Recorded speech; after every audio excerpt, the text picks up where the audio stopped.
চলো চলো চলো। তো আমরা এখন সবাই চলে এসেছি, এই যে আমার পেছনে সবাই রয়েছে। এখন আমরা হাঁটতে হাঁটতে যাচ্ছি লিশানকে নিয়ে সাফারি পার্কের দিকে। চারিদিকে পুরো তাকা, তোরা সবাই তাকা, হাই বল। এখানে ফটোশুট চলছে তাই তো, এসেই ওর সেই একই পোজ, ওর আর কোনো পোজ নেই, আর ওর সেই সেম ক্যামেরাম্যান।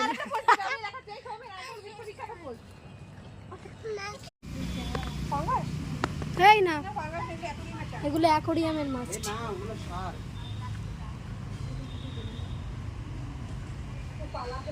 শার্ক, এগুলো গোল্ড কাপ, এই যে গোল্ডেন কালার গোল্ড কাপ।